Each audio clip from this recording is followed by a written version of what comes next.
When I went to buy a car a couple of months ago, during the process, I kept walking out of the room and making a phone call. I called him. This is Rob. And I shouted, no! Yes. We ended up getting it anyway. But Rob is here to talk about how to buy a car without getting screwed. Please welcome Rob.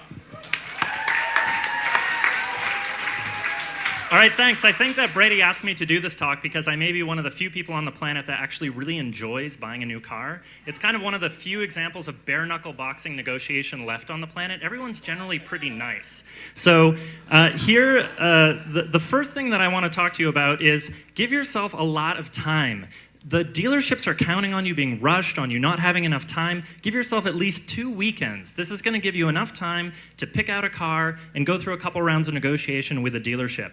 The very first thing you're going to do is you're going to go to your bank and you're going to get a loan from your bank. This is going to do a few things. Well, it is very possible that you might get a better deal from the dealership. It is unlikely. And getting a deal from the bank, you'll know how much you have, you'll know the rate that you're going to walk in on, and you're not going to have to rely on the dealership at the end when everything's all figured out to get you the money. So what do you do with your old car? Don't sell it to the dealership you're buying a car from. They've got you up against the wall. There's absolutely no reason why they should give you a good deal on this car. They're looking to make $1,200 to $1,800 selling it to someone who's then going to sell it to someone else. Sell it on Craigslist. Donate it. Sell it to a friend. Basically, anything you can do is better than selling it to them. Before you buy your car, you're going to pick out at least 3 different cars that you want and are interested in. You can go more than that, but try not to focus on one car because it will really narrow your options and prevent you from having options. Once you've got it down to 3 cars, you're going to want to go and test drive those cars. There's lots of articles on what to look for in a test drive. You know what a test drive is. You've all driven cars. Go out, play around with them, see what you like. Once you've test driven it and you've picked the car that you want, go home. Don't buy a car when you test drive it. Whatever they say, they could promise you sun, moon, and the stars, go home. Pick out the exact model you want, make 2 lists. The options that you absolutely must have and the options that you would like. Put together this list, and you're going to use this list when you start calling dealers and getting prices. So you should use the invoice, right? No. Invoice is useless. The dealers have figured it out. They know how to add fees over, under, behind, around, everywhere. Ignore the invoice. It's just a distraction.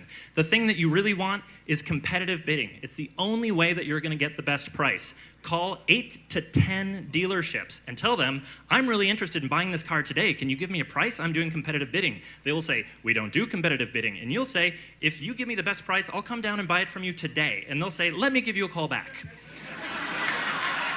So, you're going to do the competitive bidding, but the key is they'll try to tell you things like, we'll give you invoice plus $500. You'll show up and they'll say, plus these 18 fees, including the port fee, the ad fee, the paper fee, whatever.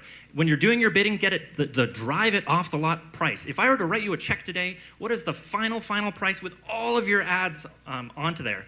And then once they've told you that and you found the right car, make sure they actually have it. They probably don't. Ask for the VIN number. Ask them to walk you through all of the things on that car. Okay, so you've got the car, you've got the price, you show up at the dealership, you're ready to buy the car. What are you going to do? You're going to leave. Why? Because something will have gone terribly wrong. Oh, we're terribly sorry, we don't have that car. Somebody just picked it up. It turns out there's a gold nugget in the back seat and we have to charge you another $1,000. You say, I'm sorry, I thought we had a deal. It's a shame I'm not going to be buying a car from you today. So you leave. Then you call around to a number of different places. Maybe that person comes to their senses and gives you the original deal. You go back. They're going to try to wear you down. Bring a friend, bring a picnic lunch, bring a game, bring some patience, and don't be afraid to go off and grab a cup of coffee if you have to.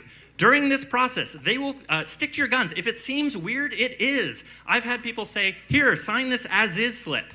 As-is means no warranty. It's a new car, no warranty. I've had people say, we can't write it on the contract because there's not enough space. If it seems weird, it is weird. Stick to your guns. You're smart people, right?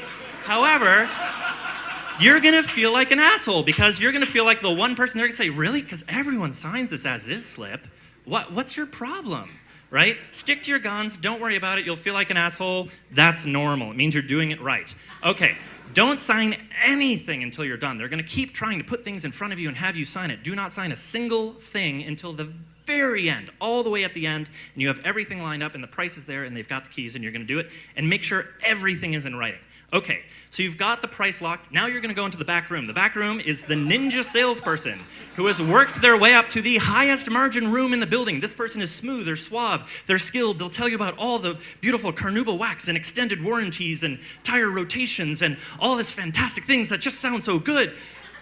don't buy any of it. You wouldn't stock up on candy at a movie theater to go home. This is high margin stuff that you could buy anywhere else for half the price. Don't buy a single thing. It'll make them cry, and you'll feel awful, but just really don't buy anything at all. Okay, so in recap, and I have 2 full slides of this, the same thing. Give yourself time. Take 2 full weekends to buy a car. It's gonna take time. Just set it aside. You might not need it, but if you do, you have it. Sell your used cars separately. Get competitive bids literally from 8 to 10 dealerships for the final price. Walk out when the deal changes. You could go get coffee. It'll freak them out and they'll try to tackle you at the door, but literally walk out. And don't buy any extras. You can get them from an insurance company, from a local car repair shop. There's lots of extra places you can get all that fancy stuff. Thank you very much.